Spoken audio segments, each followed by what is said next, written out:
परमेश्वर ने कहा, जब पतरस और अंद्रियास को झील में देखा, कहा मेरे पीछे आ जाओ। क्या हो गया भाई, कौन हो तुम लोग? तुम कौन हो, मैं तुम्हारे पीछे आ जाऊं? अपना बिजनेस छोड़ के, काम धंधा छड़ के तेरे पीछे लग जाइए भाई, की गल? कभी प्रैक्टिकल वचन को समझने की कोशिश की है?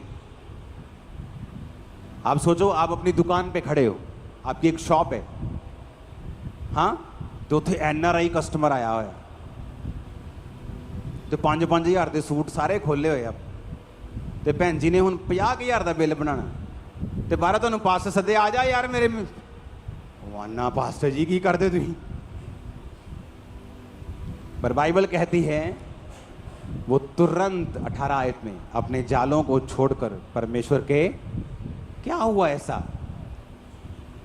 अगर हम ये कहें कि चलो जी पतरस ते आंद्रियास गरीब सीगे ते काम धंधा है नहीं सी ते मच्छियां फड़ियां नहीं जांदियां, ते यीशु ने क्या पीछे आ जा, कहते चलो इत्थे भी कुछ है नहीं, ये पीछे लंगर लंगर खावांगे, चलिए अब।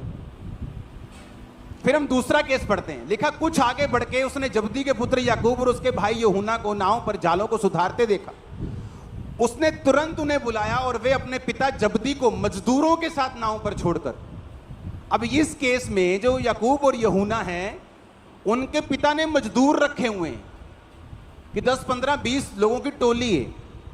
मेरी दुकान पे 10 लोग काम करते थे और मेरी रोज की इनकम 1 लाख रुपए के करीब होगी, कभी 60,000, 50,000, कभी लाख, कभी 1.5 लाख रोज की इनकम, जितना उस समय 2002-3 में फॉरेन में लोग 1 लाख, 1.25 लाख रुपया 1 महीने का कमाते थे। तब उस समय की रोज की पंजाब में, इस खामरा में इनकम थी।